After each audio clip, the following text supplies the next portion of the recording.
Aujourd'hui, je te propose 6 pierres pour aider à lutter contre les addictions. Avant toute chose, on va rappeler quand même que les pierres ne remplaceront pas un avis médical si jamais il y a besoin. Tu as l'améthyste qui est une pierre qui est apaisante, qui va aider à réduire le stress. Elle va aussi aider à être plus en maîtrise de soi et surtout de ses émotions. Elle aide à avoir un peu plus de paix mentale qui peut être salvateur. On reste sur une pierre violette avec la lépidolite qui va réduire les envies compulsives ou les sautes d'humeur qui sont liées à ces envies compulsives qu'on ne réalise pas.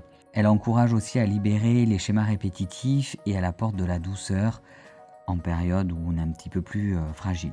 L'œil de tigre, où vous avez dans la même énergie l'œil de taureau, elle va protéger contre les influences négatives et les rechutes. C'est une pierre de mental. Elle aide à se canaliser, à être motivé, à construire de nouvelles habitudes et elle favorise le courage face à la tentation.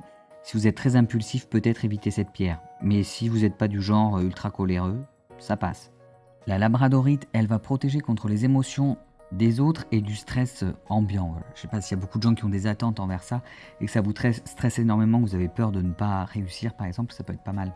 Elle va aussi soutenir si tous les changements vous amènent de la fatigue ou si ça vous demande beaucoup d'efforts émotionnels.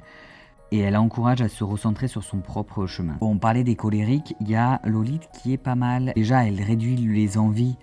Vous savez, quand on a envie qu'on sent un vide ou un besoin qu'on a envie de le combler avec son addiction. Elle encourage la douceur aussi, elle aide à conscientiser le changement et elle aide à se poser et elle réduit la colère et l'énervement. Il y a l'agate du Botswana.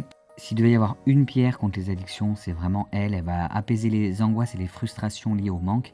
Elle simule la volonté de transformation positive. Elle favorise la résilience et aussi l'estime de soi. Elle donne la force d'affronter les émotions qui sont à l'origine de la dépendance. Et pour finir, on a la spinale noire qui va ancrer dans l'instant présent et surtout elle va être pas mal pour les espèces de bourreaux du travail ou les personnes qui ne s'arrêtent jamais, qui pensent toujours qu'il faut qu'elles fassent parce que plus tard, avec tout un tas d'objectifs et que vouloir aller très vite à ces objectifs et être dans cette addiction des tâches à faire. Voilà, elle va être pas mal pour ramener là